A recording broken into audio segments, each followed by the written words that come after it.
राहुल एक जवान आदमी था। उसकी जिंदगी में बहुत सारी जिम्मेदारियां थी। उसकी नई नई शादी हुई थी। उसकी पत्नी भी उसके साथ नए जीवन की शुरुआत कर रही थी। हर रोज वो लोकल ट्रेन से काम पे जाता था।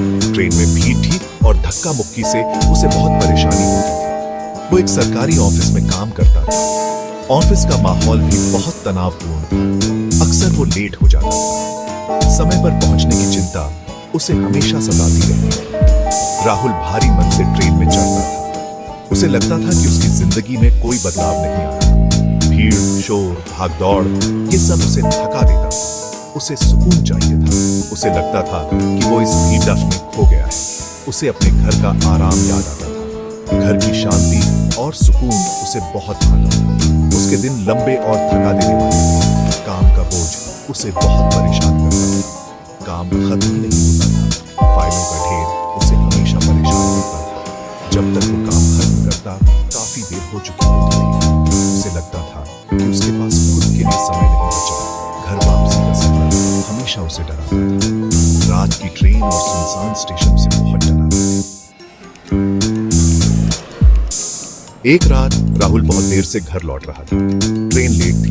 ट्रेन में आज कमाल की खाली पड़ी। प्लेटफॉर्म सूना था। वो अपने वाले डिब्बे में चढ़ गया। ट्रेन चल पड़ी। राहुल की रूह कांप उठी। वो अकेला था। सन्नाटा बहरा कर देने वाला था। उसे अपनी ही धड़कन सुनाई दे रही थी। उसने गहरी सांस ली और खुद को शांत करने की कोशिश की। ये बस उसकी वहम था। डरने की कोई बात नहीं थी। अचानक राहुल ने अपनी आंख के कोने से कुछ हिलता हुआ देखा। उसे लगा कि शायद उसकी आंखों का धोखा है, लेकिन जब उसने ध्यान से देखा तो उसकी रीढ़ में सिहरन दौड़ गई। वो झट से मुड़ा।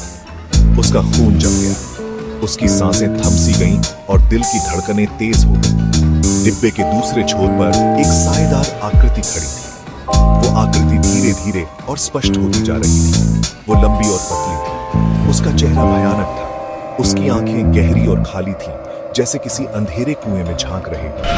वो धीरे धीरे उसकी तरफ बाज रही थी। हर कदम के साथ राहुल का डर और बढ़ता जा रहा था। राहुल का दिल तेजी से धड़कने लगा। उसे लगा कि उसकी छाती फट जाएगी।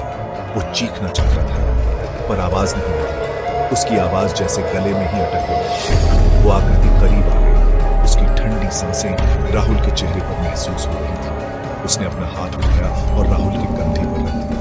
उसे जलन महसूस हुई, जैसे किसी ने अंगारे रख दिए। वो डर के मारे आंखें बंद कर ली और जम गया। उसकी हिम्मत जवाब दे चुकी थी। ट्रेन अचानक रुक गई। लाइटें टिमटिमाई। राहुल ने महसूस किया कि कुछ अजीब हो रहा है। उसकी धड़कनें तेज हो गईं और उसने चारों ओर देखा। जब राहुल ने आंखें खोली तो डिब्बा अब खाली नहीं था। पहले तो उसे लगा कि वो सपना देख रहा है। वो यात्रियों से भरा था। हर कोई अपनी ही दुनिया में मग्न था। वो साएदार आकृति गायब थी। राहुल ने सोचा कि क्या उसने सच में कुछ देखा था। राहुल पसीने से तरबतर था। क्या ये सच था, या उसका दिमाग उसे धोखा दे रहा था, या ये बस उसके थके हुए दिमाग का वहम था। उसने खुद को शांत करने की कोशिश की। उसने घबराहट से चारों तरफ देखा। हर कोई सामान्य लग रहा था। सब बेखबर लग रहे थे। किसी ने भी कुछ अजीब नहीं देखा था। राहुल अपने स्टेशन पर उतर गया। उसके मन में अभी भी सवाल थे। वो मदहोशी में घर चला गया। रास्ते भर वो उस घटना के बारे में सोचता रहा। वो उस डरावने अनुभव को भुला नहीं पा रहा था। क्या वो सच में हुआ था? उसने अपनी अक्ल पर शक किया। क्या उसका दिमाग उसे धोखा दे रहा था? वो सोचता रहा कि क्या उसने ये सब सिर्फ सोचा था, या फिर ये हकीकत थी जो उसकी समझ से परे थी।